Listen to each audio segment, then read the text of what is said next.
Okay, let's unpack this. Today, we're diving into a truly crucial chapter in military history, focusing on uh, a specific, really intense engagement that truly tested the limits of endurance, strategic brilliance, and just sheer human will. Absolutely. A defining moment in many ways. We're talking about the Ethiopian Derg government's fourth major military offensive against the Eritrean People's Liberation Front, or EPLF, specifically at the formidable Nakfa Front. That Nakfa Front. Oh. It looms large in this story. It really does. And for those of you who might be new to our deep dives, the Derg was Ethiopia's military junta at the time, and the EPLF was the primary Eritrean independence movement. Locked in this brutal, protracted conflict. Exactly. And these offensives were the Derg's repeated attempts to, well, crush the EPLF and prevent Eritrean independence. Now, crucially, this isn't just an offensive, it's the fourth in a relentless series of 7 significant campaigns launched by the Derg against the EPLF. 7 major pushes. It shows the scale of the Derg's commitment, or perhaps desperation. Right. If you've been with us, you'll know we've already explored the first 3 of these monumental clashes in previous deep dives. If you haven't, I highly recommend going back to those episodes. They really set the vital groundwork. Yeah, understanding the first 3 is pretty key to grasping the stakes here. They help you understand the sheer scale, the incredible stakes, and the evolving tactics we're about to explore today. This isn't just one battle, it's a critical piece of a much larger, incredibly compelling historical puzzle. And what's fascinating here isn't just the progression like Battle 1, Battle 2, Battle 3, but how each offensive, while kind of building on the previous one, forced both sides to adapt, to innovate. Push their limits, right? Totally. Push the boundaries of human and logistical commitment. The real revelation here is how the Derg, despite its, overwhelming military might on paper, was compelled to learn, or try to learn. Adapt its strategies. Adapt its strategies, and pour ever more immense resources into each subsequent attempt to break the EPLF. Our mission today is really to extract the critical lessons, the incredible details, and the profound human stories from this particular engagement. Helping you understand not just what happened, but why it mattered so profoundly in the broader context of this long conflict. Exactly. This fourth offensive, launched on March 30th, 1979, would prove to be another pivotal moment in that struggle. A real turning point, arguably. So let's set the scene for this fourth offensive. We're in January 1979, and the dust had barely settled from the intense third military campaign. Yeah, that just wrapped up, what, a month and a half earlier? Exactly, just a month and a half. Yet, with hardly any pause, the Derg regime was already gearing up for what would become their fourth major invasion against the EPLF. No breathing room. None at all. This rapid, almost immediate succession of massive military campaigns tells us a tremendous amount about the Derg's determination, wouldn't you say? Oh, absolutely. Determination, or maybe a fixation on a military solution. They clearly weren't letting up. They were relentlessly pursuing a definitive military solution, hoping to achieve what the previous 3 offensives could not. If we connect this to the bigger picture, that swift turnaround between the third and fourth offensives signals a clear, unwavering, almost desperate strategy from the Derg. Keep the pressure on. Exactly. Maintain relentless pressure, prevent the EPLF from consolidating their gains, regrouping effectively, or even just taking a much-needed breath. They were hoping to keep the EPLF constantly on the back foot. Denying them any breathing room to reinforce, reorganize, resupply, all that crucial stuff. Right, and this kind of rapid succession isn't just about military will.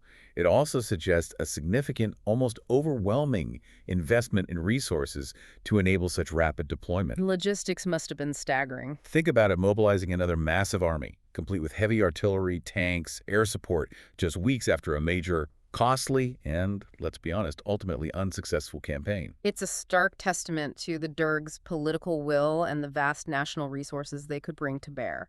All in an attempt to finally break the EPLF's hold on Nakfa, which raises an important question for us. What did they learn, or think they learned? Precisely. What did the Derg specifically learn or think they learned from those previous costly campaigns that would shape their approach this time? Especially given the repeated challenges they faced at Nakfa, did they spot a weakness? That's a crucial point. It sounds like they were certainly hoping to exploit something. Here's where it gets really interesting, actually. The sources tell us that, much like their preparations for the third invasion, the Derg meticulously anticipated heavy tenacious opposition from the EPLF. They weren't naive about Nakfa anymore. No, they'd learned through bitter experience just how formidable the EPLF's defenses there truly were. They weren't underestimating it this time, so they didn't just rush in with whatever units were left over. They meticulously prepared substantial human and logistical resources before even launching this fourth offensive. Imagine the sheer scale of mobilization required for this. Gathering tens of thousands of troops, amassing vast quantities of equipment, ammo, food, medical supplies. And coordinating it all across that terrain. Across challenging terrain, all just weeks after another major, exhausting campaign. It really speaks volumes about the perceived difficulty of the task and their absolute resolve to overcome it, almost at any cost. Their anticipation wasn't just a hunch, or a guess. It was based on that hard-won and often incredibly painful experience of the previous offensives. Where EPLF resilience and their strategic defense at Nakfa were proven again and again. Right. The Derg understood that breaking EPLF's deeply fortified positions would require not just overwhelming initial force to hammer, we'll talk about, but also sustained force. And the logistical tail to keep that hammer swinging. Exactly. This meant not just accumulating more troops, maybe fresh conscripts or reserves, but a massive increase in support infrastructure. We're talking robust, secure supply lines. For ammo, fuel, provisions. Because an army truly marches, not just on its stomach, but also on its bullets and its tanks fuel, right? Absolutely. They also needed comprehensive medical aid systems for the inevitable and likely heady casualties. Plus, engineering units to navigate, maybe even alter, that challenging mountainous terrain. To help the troops and vehicles move. Yeah. These logistical factors are often overlooked in the dramatic stories of battles, but they are absolutely critical for sustaining a prolonged frontal assault in such a difficult, unforgiving environment. It highlights a key aspect of any military campaign, doesn't it? It really does. The battle is often won or lost in the preparations, the ability to sustain operations long before the first shot is even fired.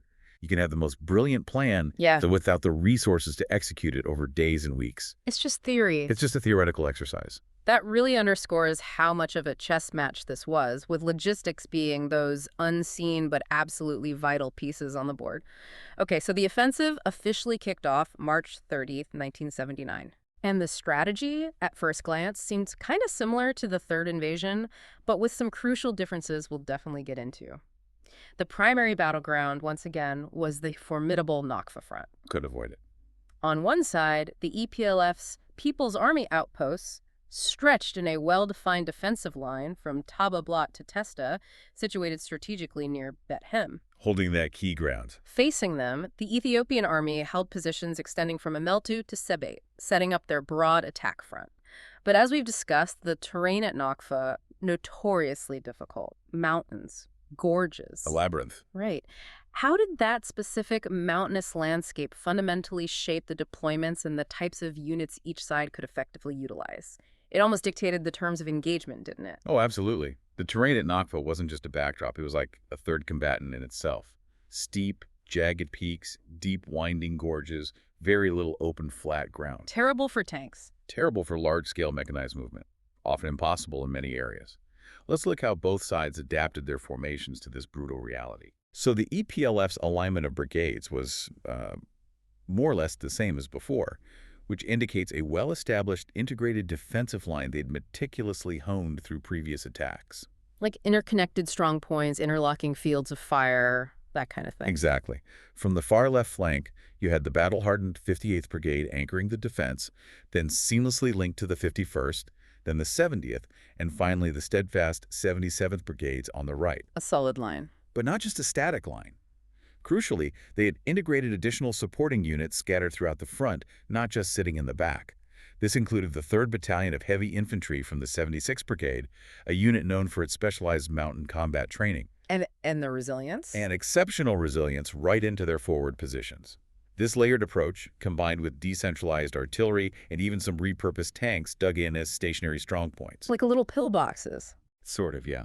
It meant any breach would immediately face multi-directional fire and fierce, localized resistance from multiple mutually supporting positions. They used their understanding of the terrain to maximize the defensive advantage of every single ridge and valley. Smart defense. Now, what about the Derg?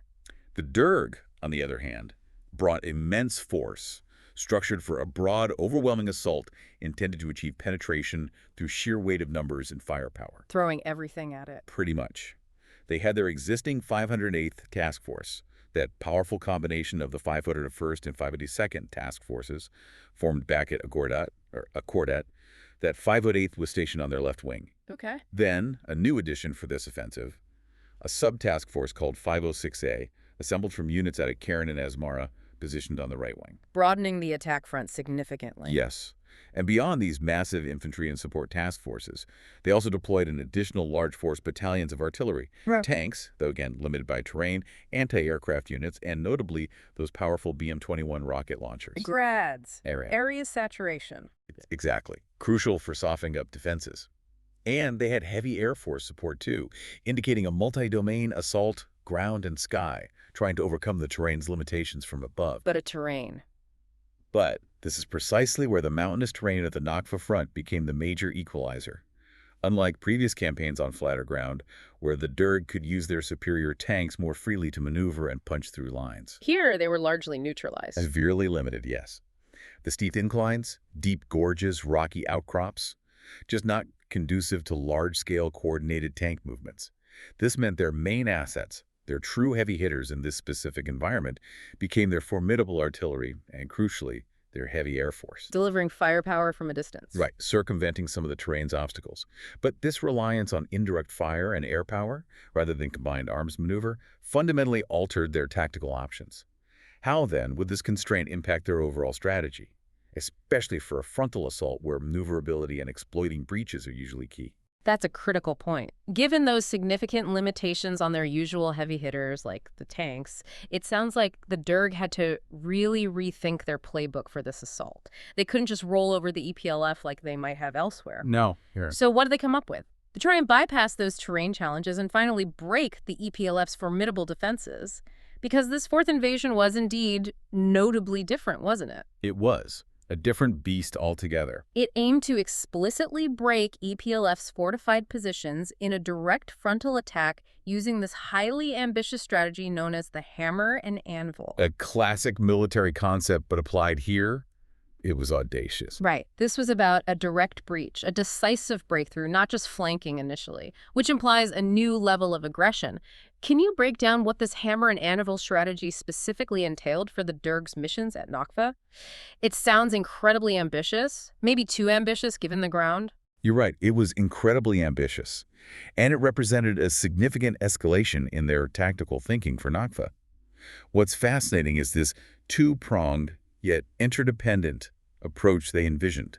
It wasn't scattershot. It was highly coordinated, designed for a swift, decisive win. Okay, prong one. The first primary mission was to achieve a decisive breach of the EPLF defenses right at the very heart of their fortified lines. They specifically targeted the critical points of Fidelpe and Fernello. Why those spots? They weren't random. Geographically, Fidelpe and Fernello formed vital nodes in the EPLF's defensive network. Key strategic points may be controlling communication lines, observation points, reinforcement routes. The goal wasn't just to penetrate, but to split the line? Exactly. Split the EPLF front into two distinct, isolated halves. Create a massive gap. This would severely disrupt their ability to coordinate, reinforce, communicate effectively between their now divided forces, theoretically leading to collapse or rapid disintegration. Okay, that's the hammer hitting the front. What's the second mission, the anvil? The second mission was equally ambitious and, critically, relied entirely on the rapid, decisive success of the first. Once that line at Fidelpe-Fernel was broken, assuming it was a rapid advance force, held in reserve, waiting for the green light. Waiting for that breach, would swiftly move through the opening and rush straight into Nakfa itself. Nakfa, the EPLF's main base, was the ultimate prize. Go straight for the heart. Right. This breakthrough force would then aim to join with other Derg units attacking simultaneously from Elgin, further back or on the flank, creating a powerful pincer movement. Trapping the EPLF forward elements. Effectively taking the EPLF's rear base and trapping their forward elements. The hammer and anvil name perfectly describes it. A frontal hammer smashes through, forcing the enemy into a flanking or rear anvil position, leading to surrender or annihilation. Designed for a decisive, rapid victory, no more grinding attrition. That was the plan. They clearly wanted to end this quickly and definitively. But again, the question hangs there. Given the known limitations of the terrain for rapid mechanized movement, was the area around Fidelpe and Fornello really conducive to such a swift, intricate pincer movement? Which relies so heavily on speed and maneuverability after a breach. Precisely. The ambition of the plan certainly seemed to clash with the harsh realities of the ground. That's a fascinating and, yeah, chilling breakdown of the hammer and anvil. Sounds like they were betting everything on that initial decisive breakthrough. High stakes. With such a clear, if brutal and audacious strategy, the attack commenced with overwhelming force. March 30th, 1979, the Derg unleashed intensive attacks. We're talking a truly relentless barrage, artillery, a storm of those BM-21 rocket launchers blanketing areas. Continuous airstrike. Continuous strikes from the Air Force, all concentrated with devastating effect over Nakfa. This wasn't sporadic shelling. It was sustained, concentrated, meant to pulverize and soften the defenses. And break morale before the ground troops even moved? Exactly. And this wasn't just a softening up process, right? The sources indicate it was followed by something even more terrifying and resource-intensive on the ground, a tactic highlighting the sheer human cost. Absolutely. The initial bombardment was just the prelude, a terrifying overture. By April 1st, after this relentless preparatory fire, the Derg shifted to massive human wave attacks. Not just probing attacks. No. These were conducted from all sides. An overwhelming surge of infantry, often poorly trained but heavily armed, thrown into the fray, often with little regard for casualties. Their primary aim. Breach those crucial Fidelpe and Fornello fortifications. Central to the hammer and anvil plan to split the EPLF front. The sheer scale of these human wave tactics highlights the Derg's willingness to expend massive human resources. Relying on sheer numbers and relentless pressure to overwhelm the defenses, even at incredible cost. Imagine wave after wave of soldiers pushing forward through artillery fire, machine gun bursts, driven by orders to break through at any cost. It's a stark testament to the intensity and desperation. A brutal form of warfare prioritizing attrition and numbers over lives. Which raises the question, how could any defense, no matter how well prepared or brave, possibly withstand that combination? Overwhelming firepower followed by continuous massed infantry assaults just kept coming. It sounds almost impossible to repel, doesn't it? It truly does. It paints a vivid, terrifying picture. So how did the EPLF, the smaller force, often outgunned, outnumbered, counter such a massive, multifaceted assault? Well, the sources reveal something truly incredible here. What's that? The EPLF had actually anticipated these very tactics from the Derg, the intense artillery, the saturation bombing, even the human waves. They weren't caught off guard. Nope. A testament to their intelligence, their understanding of the enemy's mindset, and that hard-won experience from previous fights. Knowing what was coming must have been a genuine game-changer. Allowed them to prepare, not just react. So what specific ingenious measures did they take to withstand this unprecedented onslaught? This is precisely where the EPLF's tactical brilliance and foresight truly shone, turning defense into an art form. They weren't just defending, they were executing a meticulously planned strategy of attrition. Okay, how? They had built an extensive, integrated network of fortifications, dug intricate, multi-layered trenches, and established what they called transit canals. Not just simple dugouts, then. Far from it. These were sophisticated defensive structures designed specifically to withstand the kind of prolonged, heavy shelling and overwhelming infantry attacks they knew were coming. Tell me more about these fortifications, the trenches. The trenches weren't just linear ditches, often deep, narrow, sometimes covered, connecting various strong points and machine gun nests in a complex interlocking system. Minimize casualties from direct hits and shrapnel while letting defenders maintain fields of fire. And the transit canal. Sure. That sounds interesting. A particularly clever innovation. Imagine underground passages or deeply cut communication trenches, often reinforced, camouflaged, allowing safer passage for troops, supplies, ammo, even wounded personnel behind the lines, even under the most intense fire. So they could resupply and reinforce without being exposed? Exactly. Minimized casualties on support elements, kept frontline fighters supplied. Critical for prolonged defense. These canals also allowed rapid movement of reserves to counter specific breaches without exposure to Derg bombardments. The insight here is that defensive success often comes from understanding your opponent's playbook and preparing accordingly, building resilience into the defense itself. Right, and these fortifications were so critical, sources mentioned they'd be further reinforced later, showing their enduring strategic value. Imagine the engineering effort, the coordination, building this under constant threat, limited resources. And how it gave the individual EPLF fighter, with a machine gun in a trench, a real fighting chance against those overwhelming odds. Allowed them to conserve strength, inflict maximum damage, endure barrages that would have pulverized lesser positions, turning Nakfa into a true fortress. That level of defensive engineering and strategic thinking is truly astounding, especially under wartime conditions. But even with those formidable preparations, the sheer intensity of the Derg's offensive meant gains were made, at least momentarily. Oh yeah, it wasn't one-sided. The Derg pushed incredibly hard, took heavy losses doing it. They managed to advance, specifically pushing between the EPLF's 51st and 58th Brigades, a critical juncture in the line.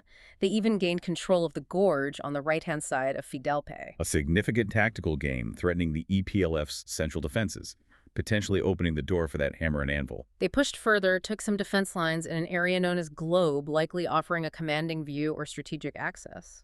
This sounds like a precarious, maybe catastrophic moment for the EPLF, doesn't it? It absolutely was a critical juncture. How did they respond to prevent the Derg from capitalizing and turning these tactical gains into a strategic collapse? Well, this raises that crucial question about EPLF doctrine and resolve. How do you react to such a significant breach, threatening your core defenses? The sources tell us the EPLF launched a fierce counterattack. Not just a minor pushback. No, not just holding the line or falling back. A determined, powerful response, showing their understanding of the terrain and enemy vulnerabilities. This counterattack ultimately succeeded in pushing the Derg army back from their gains. Reversing the momentum the Derg had briefly achieved at such immense cost. Exactly. It speaks volumes about EPLF discipline, unit cohesion, their ability to rapidly redeploy forces, likely using those transit canals, and their unwavering willingness to immediately engage and reclaim lost ground, no matter the intensity of the Derg's onslaught. This relentless back and forth advances and counterattacks illustrates the extreme human cost and resolve on both sides. These weren't quick skirmishes ending in a day. The battles raged continuously, day and night, from March 30th until April 11th. Almost 2 weeks of non-stop, brutal, close-quarters combat. Artillery duels, relentless airstrikes, all within the unforgiving confines of the Nakfa Mountains. The conditions for the soldiers, unimaginable. Constant fear, exhaustion, limited sleep, the ever-present threat of a brutal death. And the EPLF's ability not just to hold ground under that immense sustained pressure, but to reverse enemy advances, reclaiming strategic points like the gorge at Fidelpe, the lines at Globe. It's truly remarkable. Speaks directly to their training, dedication, and the effectiveness of their defensive fortifications and counterattacks. They proved they weren't just static. They could be dynamic, aggressively recover, turning Derg's fleeting gains into costly, temporary setbacks. So after weeks of this intense, continuous, brutal fighting, March 30th to April 11th, 1979, the Fourth Offensive finally concluded. And the ultimate outcome. Despite all the Derg's immense preparations, their ambitious hammer and anvil, their overwhelming forces. The sources are clear, unequivocal. The forts of Nakfa proved invincible. Nakfa stood firm. Despite everything the Derg threw at them, endless bombardments, human wave assaults, tactical breakthroughs attempted. It held. What does this decisive result tell us about the EPLF's strategic choices and the broader conflict? Especially since this was the fourth major attempt by the Derg to break through, what was the lasting impact? Well, connecting this to the bigger picture, the comprehensive failure of the hammer and anvil and the continued unwavering resilience of Nakfa's defenses sent a clear, undeniable, and incredibly costly message to the Derg. What was the message? That frontal assaults, even with overwhelming force, superior numbers, and supposedly sophisticated tactics, were simply not enough to dislodge the EPLF from their meticulously prepared positions. This victory wasn't just about holding ground. It was validation. A profound strategic validation for the EPLF, a testament to the wisdom of their long-term planning and the effectiveness of their chosen method of resistance. And the sources specifically mention something about a strategic withdrawal. Yes, that's a crucial insight. They state, this battle validated EPLF's decision to make a strategic withdrawal, which implies that prior to this, the EPLF had made difficult, maybe controversial choices, possibly withdrawing from other areas, ceding territory. To avoid open battles where the Derg's numbers and tanks would dominate. Likely. Their choice was to consolidate and strengthen their formidable defenses, specifically at Nakfa, turning it into that impregnable fortress. This battle, this fourth successive repulse of a major Derg offensive, decisively proved the wisdom and foresight of those choices. It cemented Nakfa as this almost mythical symbol of EPLF's unbreakable will, strategic depth, and the effectiveness of their defenses. And for the Derg, it meant a critical reassessment. They poured immense resources, tried a new, supposedly decisive strategy, and failed again. Paid a tremendous price in lives and material. Which raises that important consideration for us. How would this repeated, costly failure at Nakfa, this unyielding resistance, influence the Derg's approach in the next 3 offensives? The ones they would inevitably launch after this one. What's fundamental shifts in strategy, resource allocation, even their overall perception of the EPLF might we expect? They couldn't just keep doing the same thing, surely. That's a powerful thought, to ponder the sheer cost of repeated failure and what it forces a powerful entity to reconsider. Okay, let's unpack this one last time then. We've seen how the Derg's 4th offensive, despite its ambitious hammer and anvil strategy, its overwhelming resources, its sustained, brutal assault, ultimately failed to break the EPLF's formidable defenses at Nakfa. A powerful testament to incredible preparation, fierce courage, and profound strategic foresight on the part of the EPLF. They faced down an absolute storm, endured unimaginable pressure, and held their ground. And remember, this was the 4th of 7 major offensives launched against the EPLF by the Derg. Each one tells a vital part of a much larger, grueling story of resilience and conflict. Offers unique insights into the shifting tides of this long, arduous struggle. This deep dive into the 4th offensive at Nakfa really highlights that critical, often brutal balance between overwhelming force and strategic adaptation. It forces us to consider, in the face of such determined resistance and meticulously prepared defenses, what alternatives did the Derg truly have? Did they exhaust all tactical options at Nakfa, or were their paths not taken? And conversely, how did EPLF's repeated success in holding Nakfa continue to shape their confidence, their future tactics, reinforcing their resolve, perhaps even inspiring new strategic innovations for the battles still to come? Which leads to an important question for you, our listener. Yeah. What other historical examples can you think of from any conflict where a well-defended, seemingly insurmountable position fundamentally altered the course of a larger war or forced a powerful aggressor to completely rethink their entire strategy? That's a fantastic thought to leave you with, and one that really sticks with you. We hope this deep dive has given you a clear, comprehensive, and engaging understanding of this pivotal military campaign and the incredible resilience displayed at Nakfa. Hope you found it insightful. And as always, if you did find this insightful, make sure to go back and listen to our previous deep dives on the first 3 offensives. They truly build the full, remarkable picture of this incredible historical struggle. Till next time, keep exploring.